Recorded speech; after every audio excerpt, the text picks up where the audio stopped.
Welcome to this third video in which we are going to insert some data inside the employee table. Remember, in previous videos we created the employee DB and we created one table which is called employee, and it has 6 fields: ID, name, salary, department, position, and hire date. We have one integer data type for the ID and one real data type for the salary, and we have 4 text data type for other fields. Now we need to define a function that is responsible to insert data inside this employee table. So let us start, but first let me close this program. Before defining the function, I'm going to prepare the data. Actually, the data will be entered by the user, so I'm going to use loop, okay, and to ask the user to enter the data. So input, first input will be for the ID, enter employee ID, okay. The second input for the employee name, the third input for the salary of the employee, department,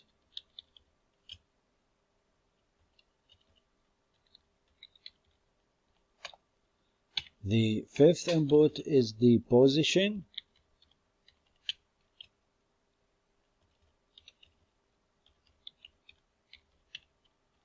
okay, and the last input is the hire date.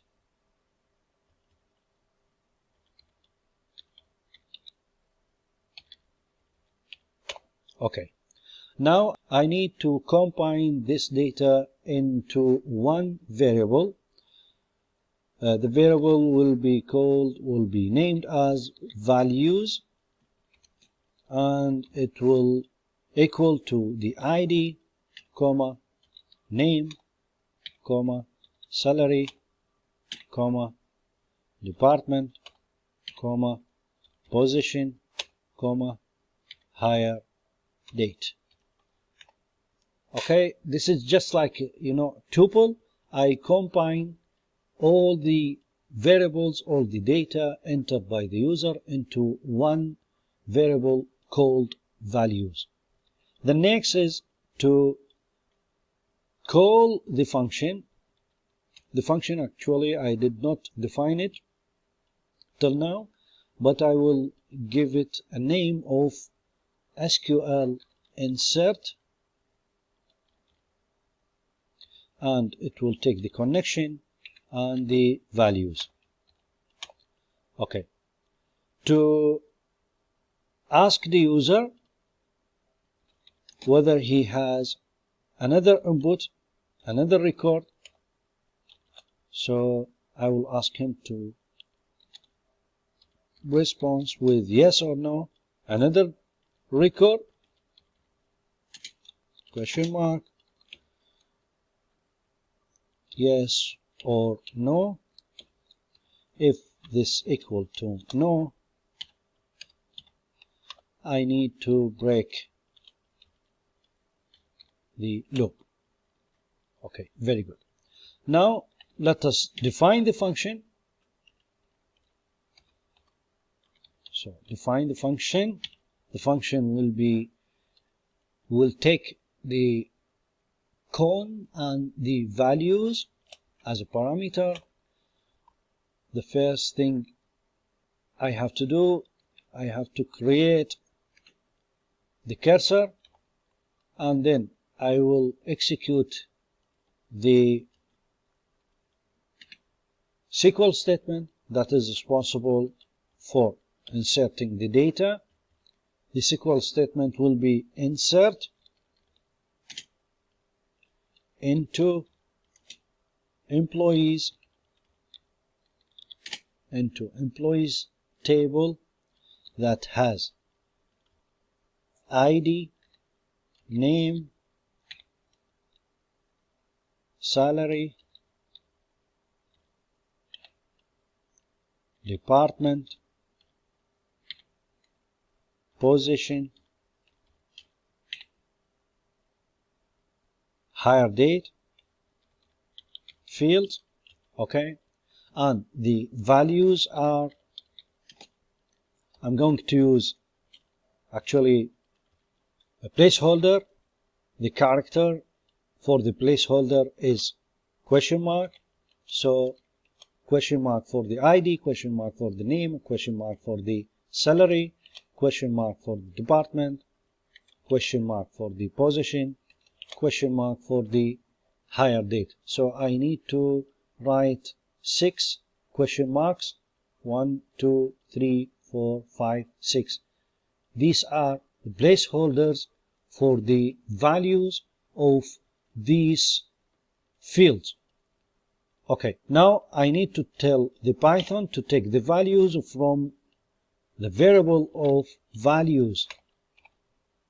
Okay, so just write, after you close the quotation, just write comma and then the values.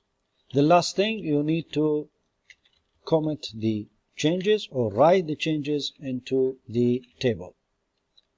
Okay, so here to open the connection for the database, here to create the table if the table is not exist, and then I will loop until the user stop entering the data, and in each iteration I will ask the user to enter 6 fields.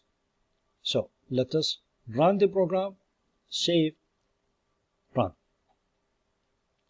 Now what is the ID? The ID is 1. The name of the employee is Ali. His salary is 700. In HR department, manager, and the hire date is 1/1/2017. Another data, yes, we have another data. His ID is 2, name is Ahmed, salary 500. His department is also HR, and he is working as clerk. His hire date is 1st of February 2017. Another data? No, we don't have another data. Okay, the process is finished with exit code 0. Now these 2 records should be stored in the database. Let us verify the table. Open the database. It is here in this folder. Open it. Okay, browse data. You can see that we have 2 fields stored in the table. Thank you very much for watching. See you in the next video.